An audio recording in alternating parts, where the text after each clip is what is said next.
Actually begun streaming. Okay, so in fact, let me get this. Just gonna get this. I'm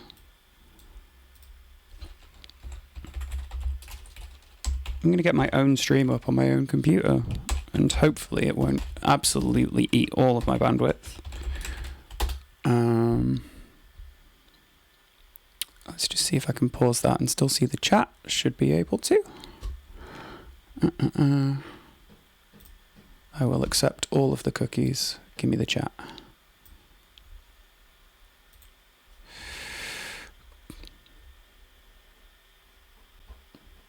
Okay, great.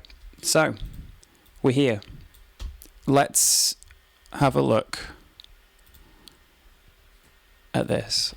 Okay, so the first thing we're going to do is we're just going to listen to the tune, because it always feels like, you know, the place you should always start is at the beginning, right? So let's do that thing. I'm also just going to close all of the automation so we can just see it as nice little blocks. There we go. Oh, look at that. That's pretty.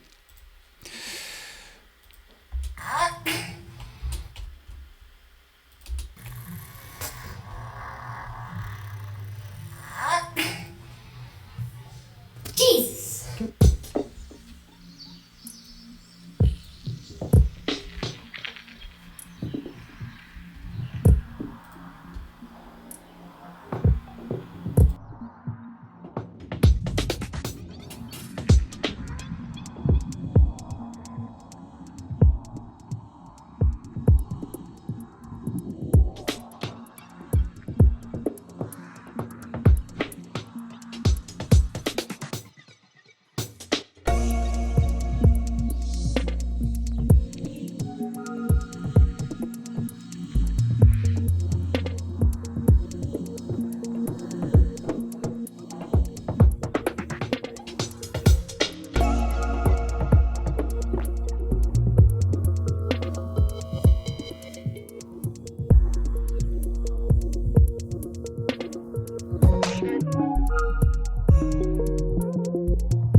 Cool.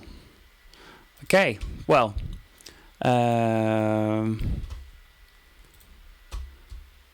oh, cool. That's great. I'm glad you enjoyed watching through that. I really love that. Like, I don't know. There's like a really good.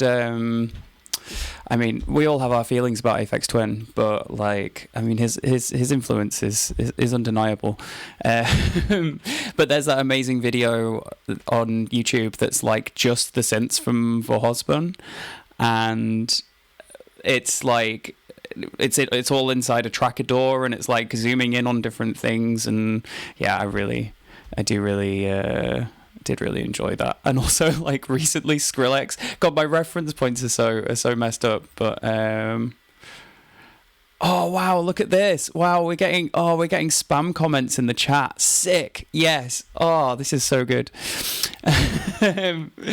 Yeah, no, yeah, there's like a Skrillex music video recently where the music video is just the Ableton project, which is pretty funny. I only know this because the new Skrillex tune absolutely slaps. But anyway, enough of that. Let's talk about this, shall we? Okay, so this piece of music I made on Twitch last year in a bunch of streams, and kind of made it in front of people over the course of a few weeks, and then ended up releasing it with the Allergy Season Physically Sick compilation. But the whole point of it originally was that I wanted to look into metric modulation and in compound time. So that's something. I mean, yeah, it's basically metric modulation is you can take a period of time and divide it into evenly spaced into different amounts of beats, right? So what this means is that 4 beats at one tempo is obviously a higher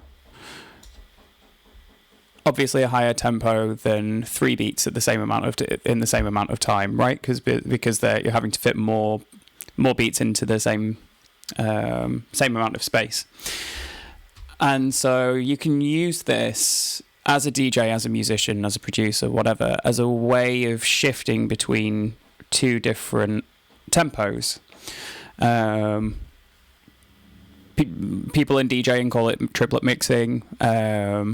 It's kind of a misleading name because you're not always doing triplet mixes. Sometimes you're doing dotted mixes, and I don't know. I don't really want to get into the finer points of that one. But so yeah, basically this started as a way of me kind of like looking at making a kind of tempo jumping tool. In fact, let me just check my loop back and see if I've got.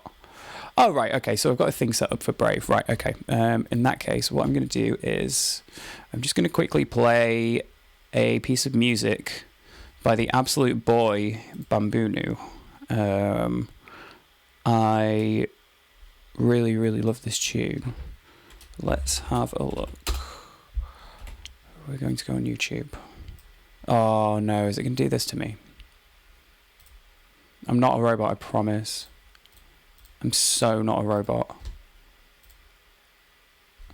Okay, that's great. I agree. Lovely. Bambunu, Kosovo Hardcore. This is where I got the idea to make this piece of music, because I saw him DJ. At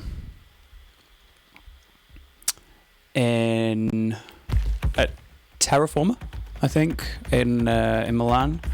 And he played this piece of music, and it has this really amazing kind of like galloping pulse that can be 2 different tempos. So just going to play a little bit of it, and I'm going to kind of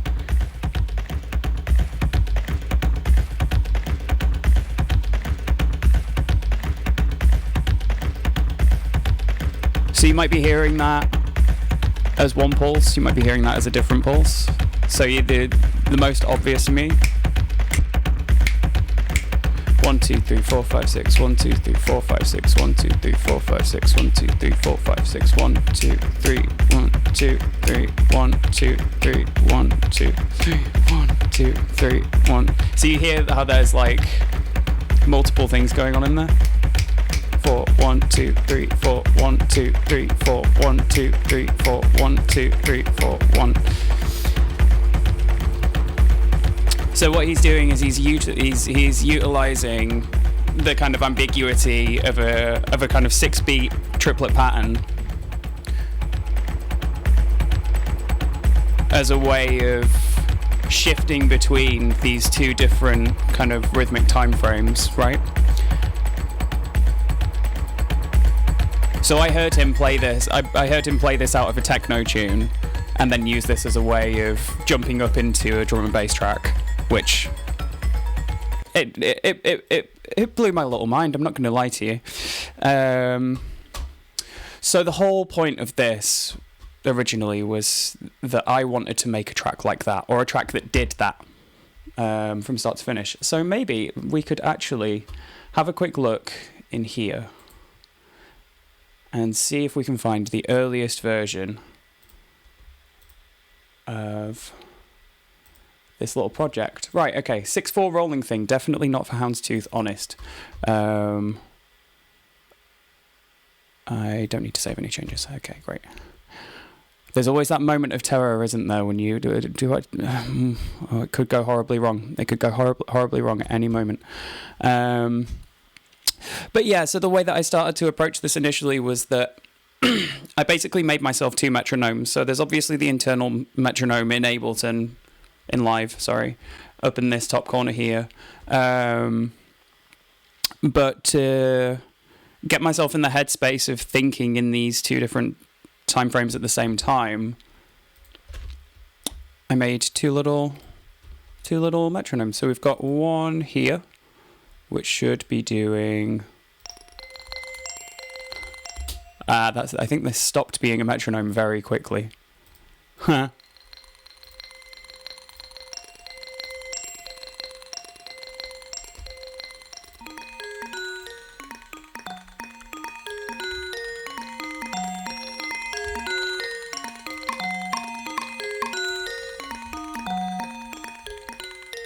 So it kind of feels like 1 2 3 4 1 2 3 4 1 2 3 4 1 2 3 4 1 2 3 4.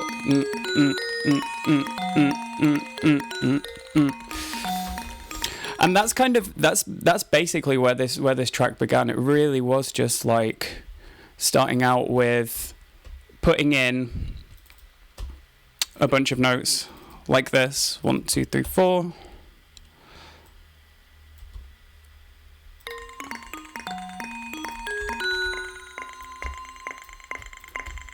And then taking the same amount of notes. And this is a really nice little thing for if you want to do any kind of metric modulation. So we're going to take these out and then evenly, and you see that's now evenly spaced.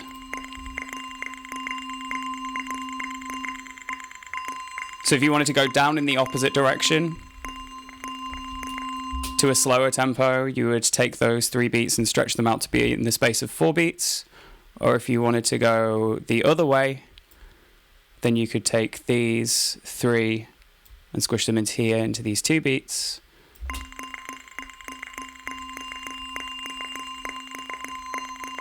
It's 3 against 2. You've heard it. I'm sure you've heard it plenty of times. But it's just using that as a kind of pivot point to move between these. I'm kind of interested into what's actually in here, you know, because it might be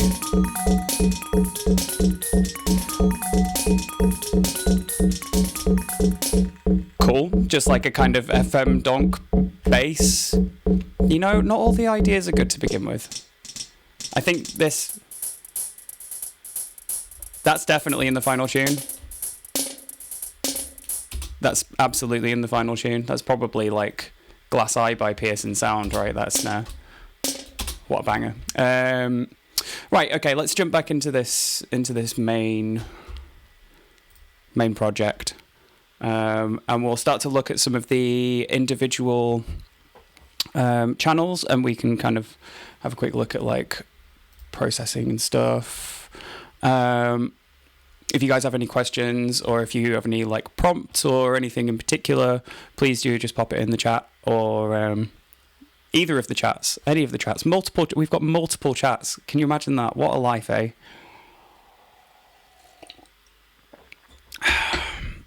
Sorry, that morning coffee is really hitting right now. Really hitting. I know for some of you guys it's like, it must be like, well, it's like 6 p.m. for some of you. Damn. Okay, right. So if we're going to look into the tune, let's have a look at maybe some of the effect chains that we've got going on. Right, okay, so really I think the backbone of this track really is this oddity here. What the oddity is it's an ARP Odyssey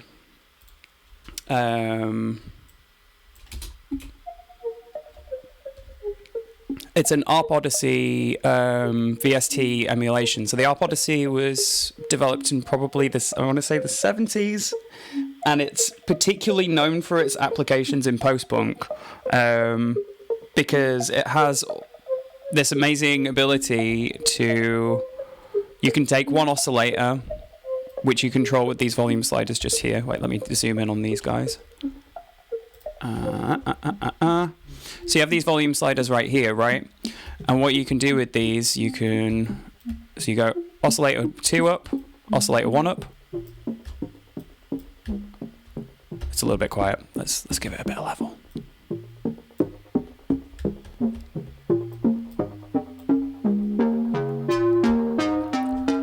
So now that that's up a little bit, we can kind of start to play around with this. Now the cool thing about the synth, it was one of the first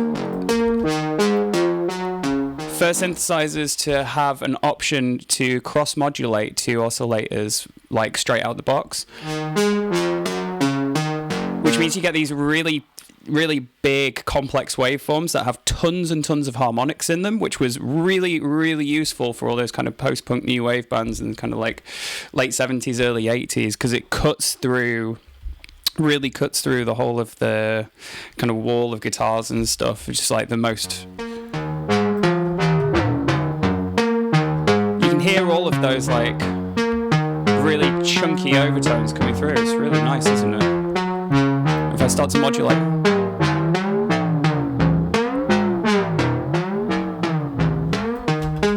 yeah, absolutely lush. I really love this. This is kind of like my go-to. It's kind of my go-to bassline synth. It's also got 3 different options for different low-pass filters, which is really good. But basically, if you want a kind of like analog-y kind of sound, it's your one. Anyway, so if we run this with the metronome, we can hear that this is, it's running in the 6, because we're doing 6 beats to the bar, right? Because, you know, we hate DJing. So we can hear that's doing that 3 against 2 pattern. And by slowly teasing it in, just bringing it out in the, you know, with the filter and bringing in the lower harmonics. So you can see that starts to creep in there. And by the time we get to here, because it's become, if I just play you without it soloed,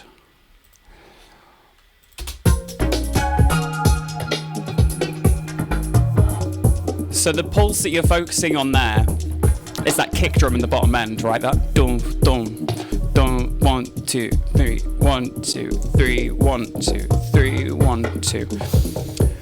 And somewhere in the middle here, it gets there's a changeover moment where that pulse is supplanted by a new pulse. Supplanted, which is this bass line here. So if you listen again, you hear that that 1 2 3 that kind of 3/4, well, 6/4 pulse. 2, 3, 1, 2, 3, 1, 2, 3, 1, 2, 3, 1, 2, 3, 1, 2, 3, 1, 2, 3, 1, 2, 3, 4, 1, 2, 3, 4. And it's because we've shifted focus away from this really steady kick pace, and you can see actually in the MIDI here, it's basically the same. I think it is actually the same rhythm throughout until we hit this point where it really starts to fall.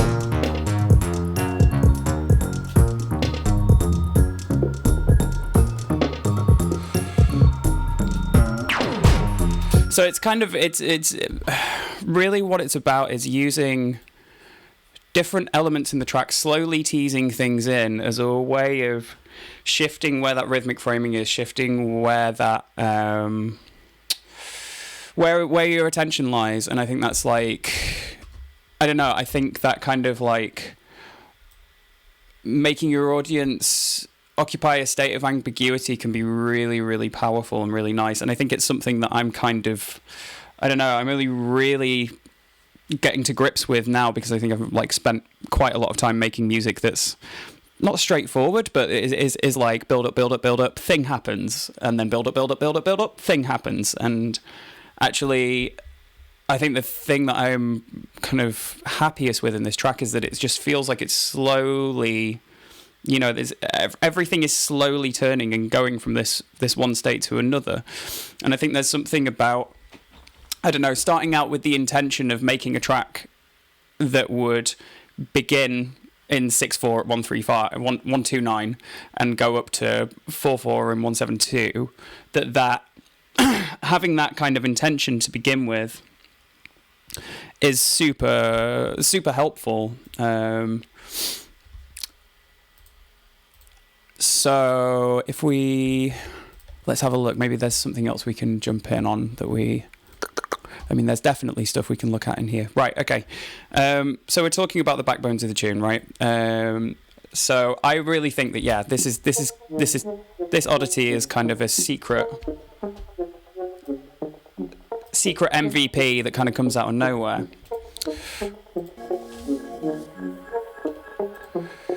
One of the last things I think I added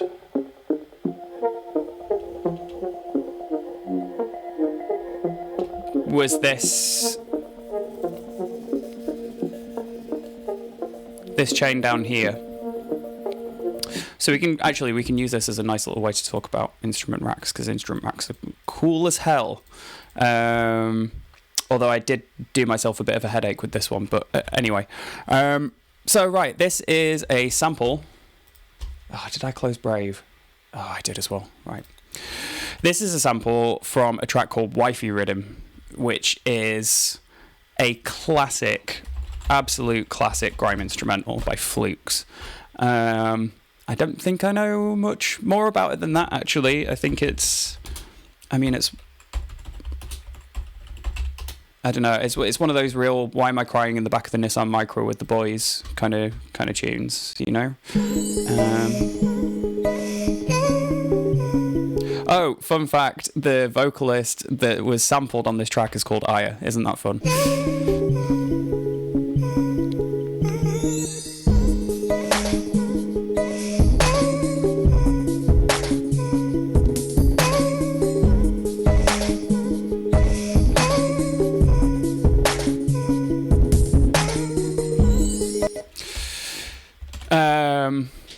Yeah, I don't know. It's one of my favourite pieces of music. I love that tune, absolutely, just with all my heart.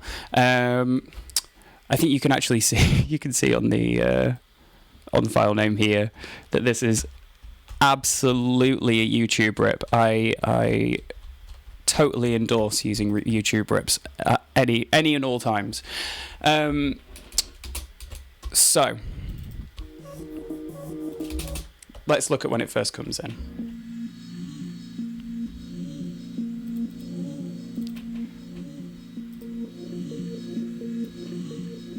So we're literally just cycling backwards and forwards over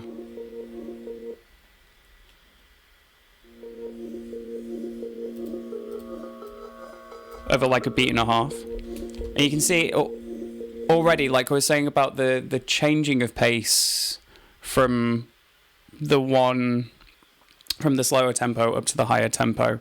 We're already, this early on in the tune, we're already...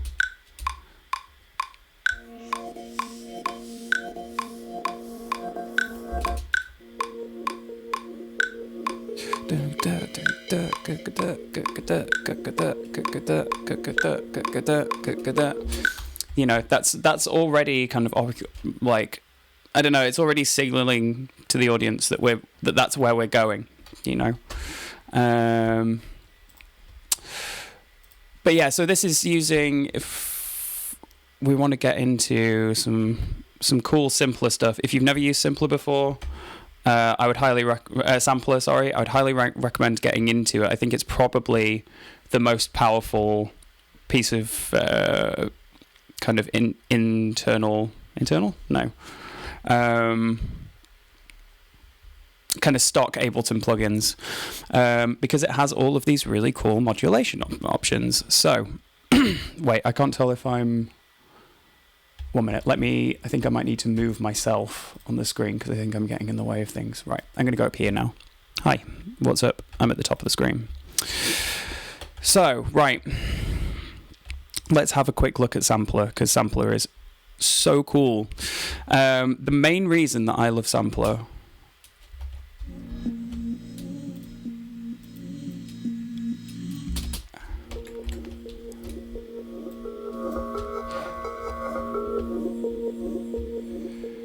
is that it has this little oscillator thing here is built into it. Now what this does is this is basically a kind of FM,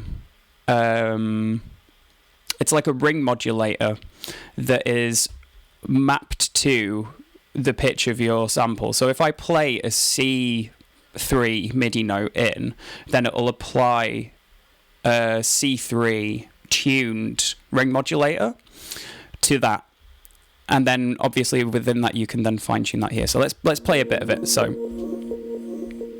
just completely removing, let's turn this up.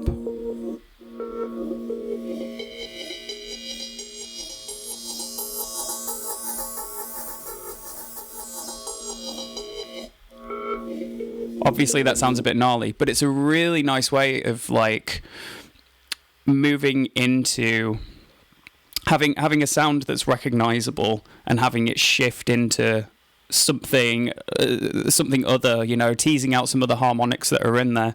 And I think again this is one of the things that I'm like really interested with this track, was like this idea of starting from a place and just teasing into a slightly different emotional space, you know, only like very ambiguously, you know. But yeah, like I said, you can kind of come in and you can, you know, I can tune this up.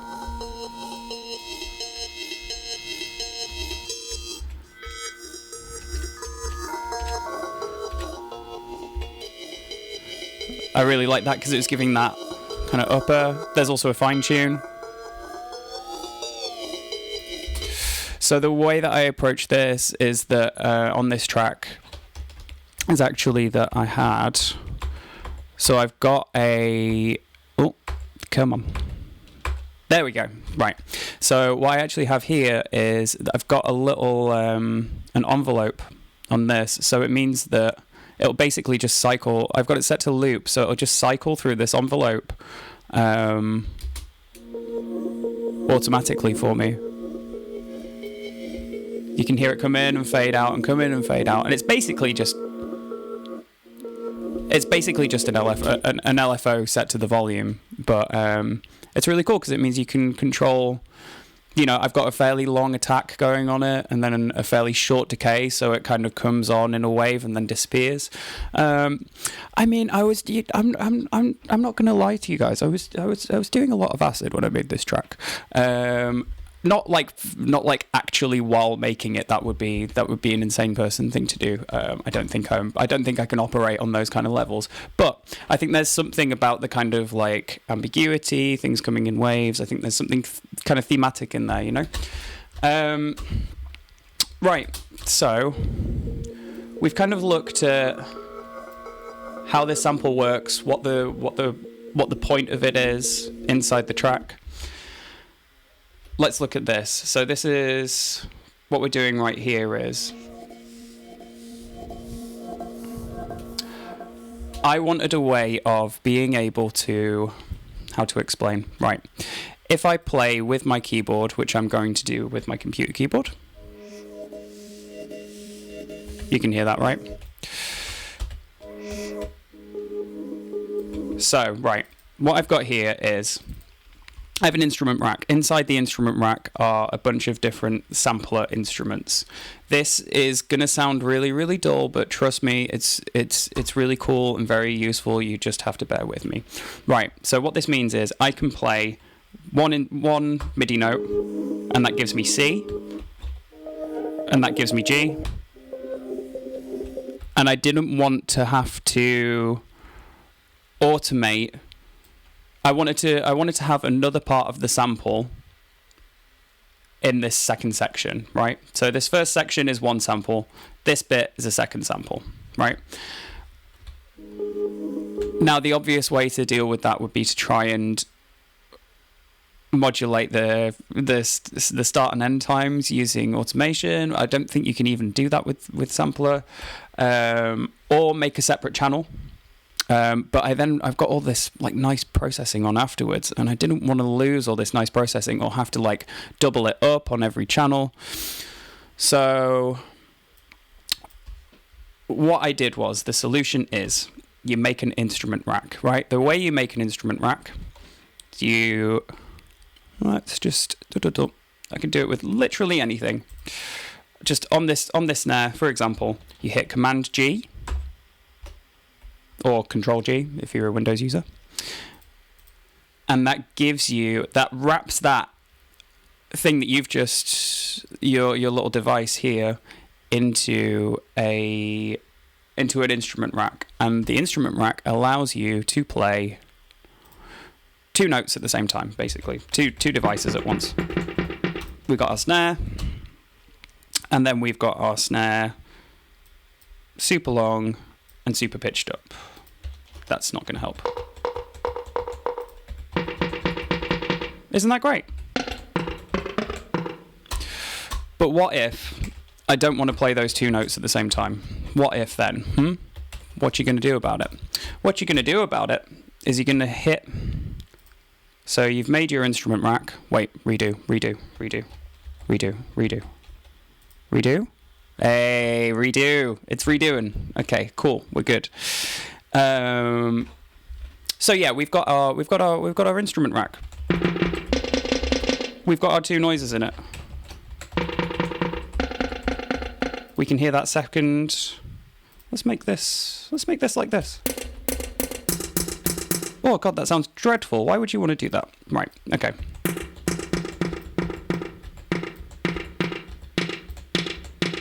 Okay, so we've got our two noises. We've got one high, one low. We don't want to play both of them at the same time for whatever reason.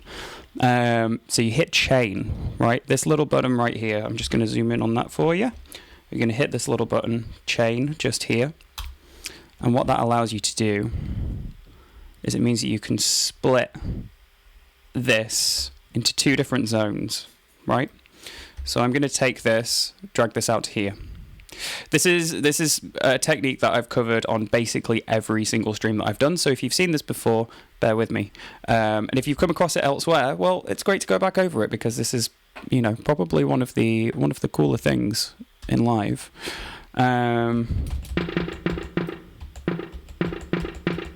Now when I drag this little blue thing here,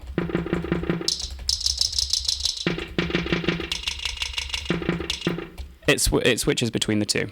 You can also drag them over, like this, and then you can use this top little bar here, and you get a nice little triangle, nice little gradient. And what that means is it should, in theory, fade from one to the other. How cute is that? God, love it. So good. Right. So the whole point of that is to tell you that I used exactly the same technique right here And what we're doing is I've got one region of the track. Oh. And then I've got another region of the track. And then a third region of the track.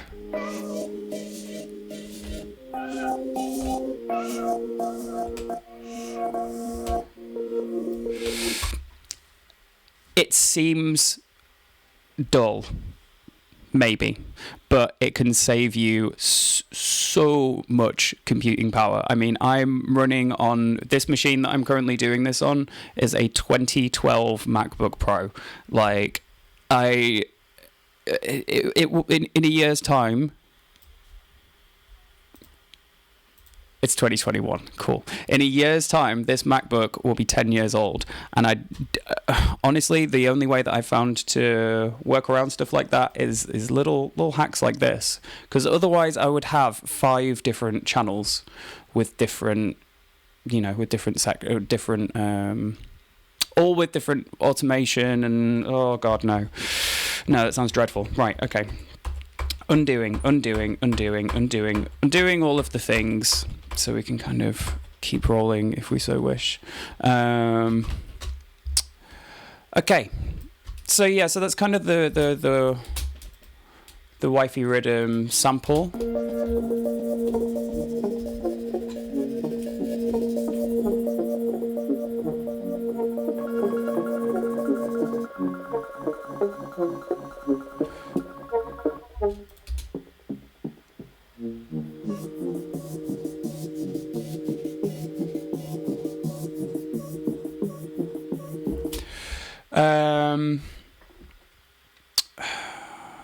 What did I want to talk about with this? Oh yeah, I think one of the things that... Sorry, I'm kind of jumping all over the place in between kind of more musical, kind of like the ways that we think about music and what the purpose of things are, and this kind of more kind of like compositional approach, and then more technical stuff, and then more Ableton-y stuff, and I don't know, that's just kind of what you get with me. I'm sorry, that's just how it is. I think one of the things that I had this really gorgeous moment where I played this track to Ice Boy Violet, one of my best friends, and they absolutely love Wifey Rhythm. I think they were probably the person that showed me that tune. Actually, that's probably not true, but I played it to them, and then afterwards they were like, it does that thing that sampling can really do, where you have a moment where you recognize this thing that is so distinct to you. Oh, sorry, how did I automate which section is played? Sorry. Oh, yeah. One second. I will come to that in 1 second. So the... yeah, I don't know, just sampling can do this really magical thing where, you're recontextualizing something, but it's simultaneously existing in both of these emotional spaces, right? You have the emotional space of the original piece of music, you have this like classic grime instrumental, and then you have this track, and it's just this kind of like kind of stumbling, kind of hypnagogic, hallucinogenic kind of thing, and there's like... you have this like compression of memory and time and space. I don't know. It's a magical thing that music can do, right? Anyway, how do I automate these things? Very important question. Right. So I've got my 1, 2, and 3, and these 3 as well. This was a whole, this down here. This is a whole mess, right? Let's breeze on past that. We really don't need to go into that. So how I automated this is I go into my automation mode by hitting A, and then I literally just click on this and it gives me chain selector, and that's that right there. You can see right here it says instrument rack, chain selector, nice and easy, and then we just pull this down.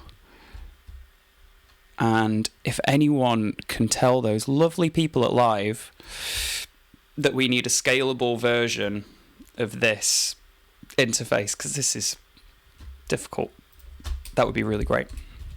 But yeah, I mean, literally, it is just like, it's like that, and then boom, you can see that rising and falling. Fantastic. There you go. Nice and easy.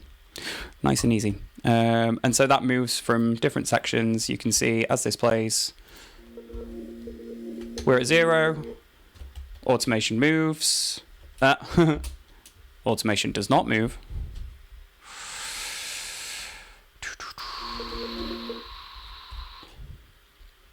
Ta-da. Next section. Right. Okay. Let's zoom out. Let's have a look at something else that's cool in here, maybe. What else is there? What does this do? Nope, that's a ride cymbal and some toms, which I don't know. I think probably my favourite part of the tune. Every time I make a track, I get this final section of the track. I'm always like, oh, that's the roller. That's the tune I actually want to make. But I don't know. I think I don't make functional enough music for that, really. But anyway, let's have a look. Do we want to talk about breaks? It's kind of difficult. Let's see what this is doing. That's a subline. Actually, okay. We're gonna look at the high synth and how I did the kind of reverb processing for this, and then we're gonna look at the breaks, and then I think we're gonna come back onto Zoom, and we'll do questions because I'm starting to feel a little bit untethered. That morning coffee really hitting. Really hitting. Right, let's have a quick look at this high synth then. So this was in there pretty much from the beginning. I think this is a very me synth line.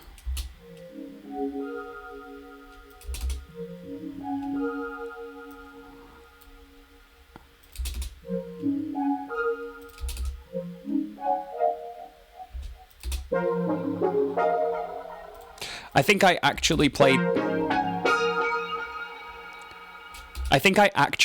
this in with my piano. Not to flex.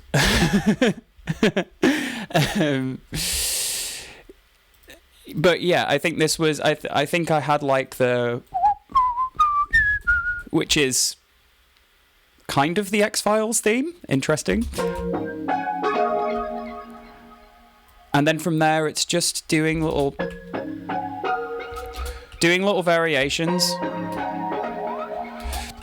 So each of these little variations, I think one of the most powerful ways that you can extend a melodic idea, if you've got a little phrase running, I think one of the most simple but effective ways of kind of moving something on, because the whole point of kind of harmonic development is that it's progression, right? It's all progression. It's moving towards somewhere, or it's coming back to somewhere. And when you repeat something, you're restating a theme. So one of the ways that you can simultaneously move something on, progress it, but also continue to state the same theme, so without giving too much of a jump harmonically, is to simply take one of the notes in the middle of the chord and pitch it up an octave. That's it. That's all you need to do, right? And I do that all the goddamn time. It really is one of my favorite things. Because if I take this, for example,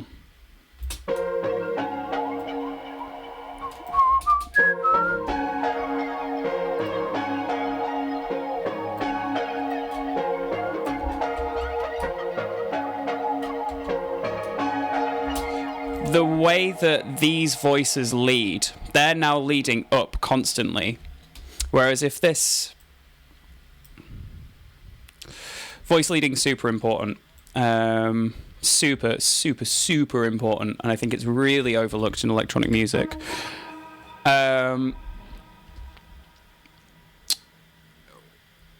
If we look at the way that these notes in the melody in the top line,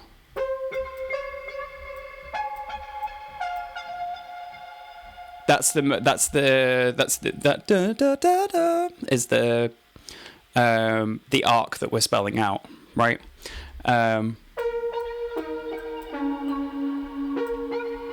Wait, no.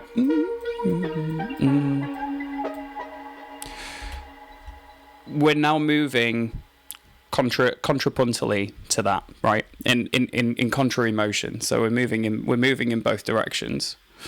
So we could quite easily, if this was up here,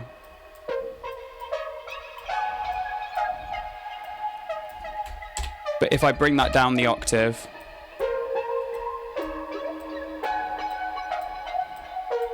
and then this note here is now resolving to this bass note instead of simply just following in a kind of parallel motion with the rest of the notes, right? And this is, I mean, I don't know, music theory gets a bad rap, right? But honestly, I think that like this is kind of not music theory in a way. This is kind of not like, I don't know, it's like thinking about, because I don't think you need to get bogged down in kind of specific technical. I don't think, I've not used any note names to talk about this. This is like it's not a traditional approach or whatever, because all we're doing is we're thinking about shape and we're thinking about direction, and I think that's something that's like that's making electronic music, right? It's like being less concerned with traditional approaches and more interested in direction, moving somewhere, going somewhere, and returning back. And so I don't know, that kind of approach to the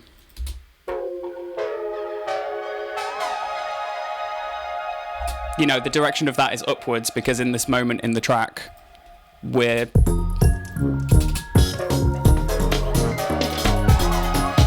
trying to go up, We're in the transitional phase of the tune where we're moving into this higher register.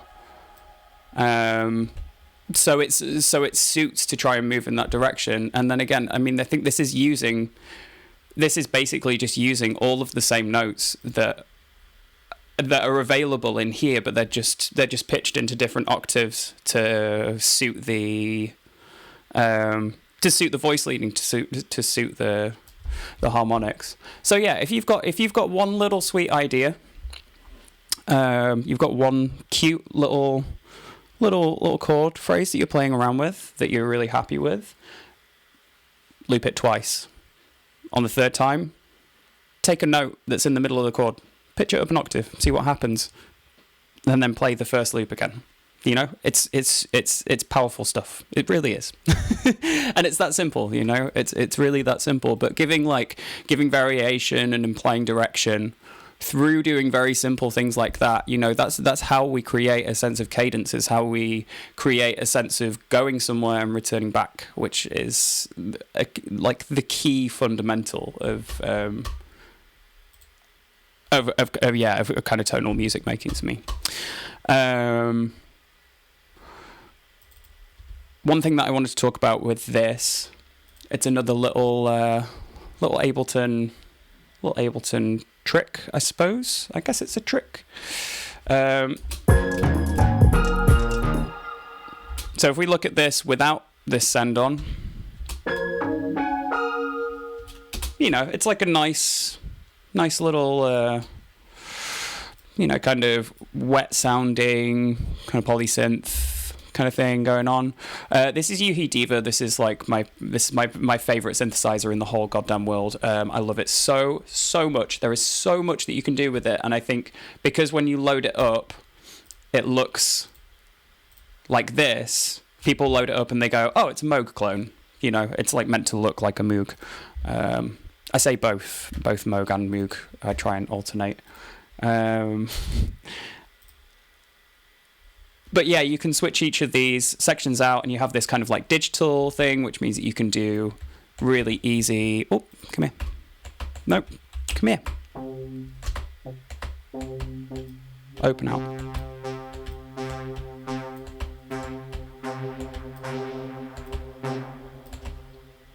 Listen to that. Okay, kind of bad example, but hey, you know, it is what it is. Wait, undo. Oh no, it's not going to let me undo, is it?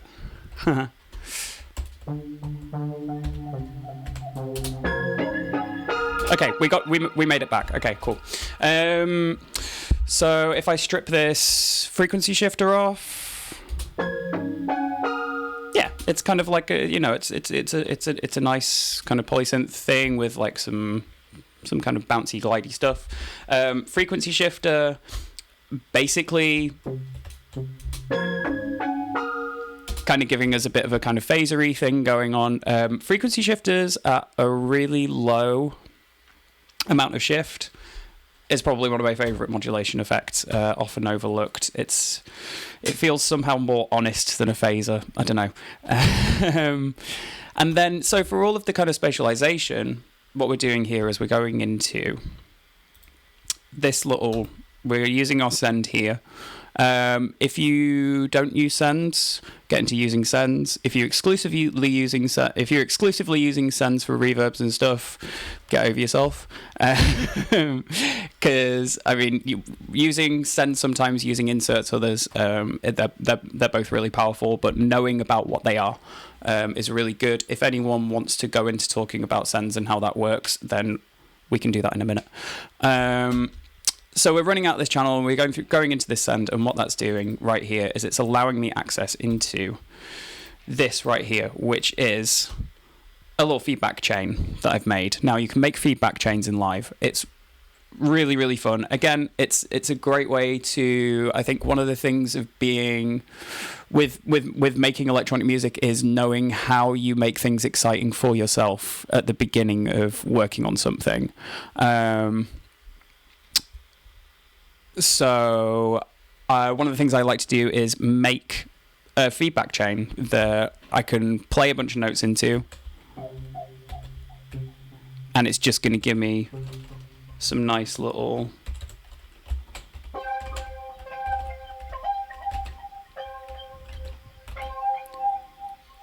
If I start to turn this up a little bit...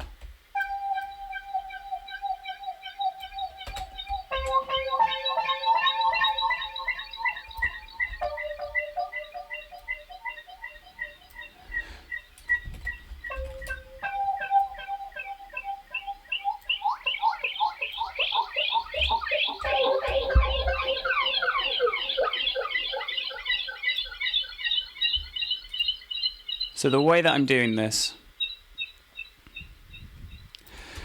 I'm sending out of this channel here. It's going into this chain here. Now, if we're just going to quickly run through this chain, very, very, very, very, very quickly. We've got a Pro Q2. This is a great EQ. Pro Q3, miles better. So good. If you're using the Ableton EQs, like, they're fine up until a point, but I think once you do want to start doing things that are a little bit more precise, I really think you need to step outside of that world and get yourself FabFilter Pro Q, because it's amazing and it's very crackable. Then after that, we're just running into a delay that has no feedback on it because we're not doing the feedback here. We'll come to that in a second. We've got a grain delay. The grain delay is really nice, I think, because it allows you this random pitch function here. And also it has like the kind of spray and frequency. Basically, it just kind of, it breaks it up into little grains and it scatters them. And that is really useful. I use grain delay quite a lot. I really should get one that isn't the Ableton one because I feel like there's probably a better one out there. And then at the end here, I've got a L2 Ultra Maximizer, which is basically just a limiter. And what that does is it means that it stops it from feeding back too hard. It's a really, really easy way of controlling the level of this continually. So you'll see if I play some notes and I start to bring that output ceiling up,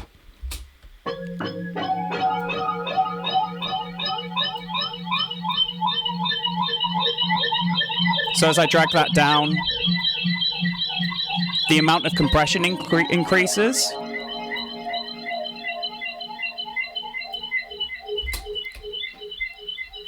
Cool. But yeah, it just kind of holds that ceiling and stops things from getting too out of hand. And then afterwards, I've just got like a side chain that's running against this, so it means that whenever there's signal coming in, it ducks the delay to allow space for the signal.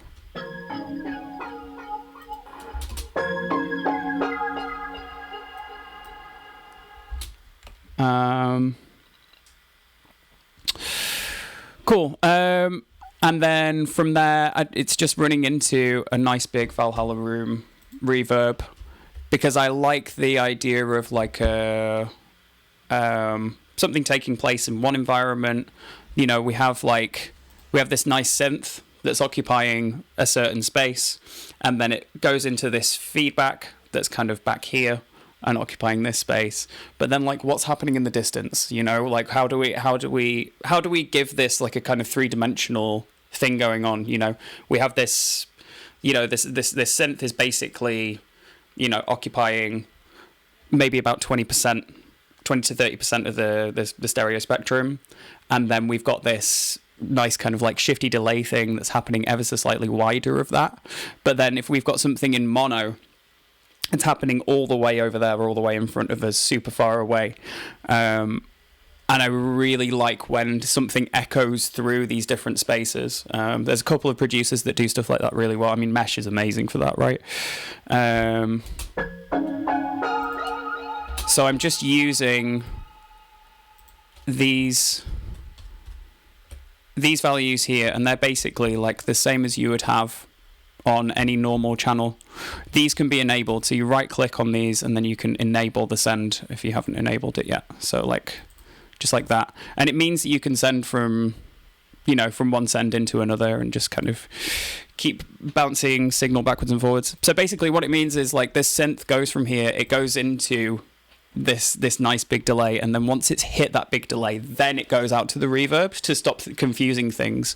So you get this sense of like sound happens, bounces off something, and then hits reverb in the distance, and it just makes it feel really big. There's like this really, you know, massive sense of space, which I think is super cool. Right, I've just realised that I've been nattering on for I think about an hour. In fact, exactly an hour. And I mean, there's just, I don't know, there's always more jumping off points for me. So I mean, I think maybe unless let's come back onto Zoom for a Q&A if you guys have questions. I mean, I can keep going if not. I don't know how many of you have Twitch, how many of you can put things into the chat here. But yeah, I think maybe let's get a bit of a kind of a dialogue of sorts going. Let's do that.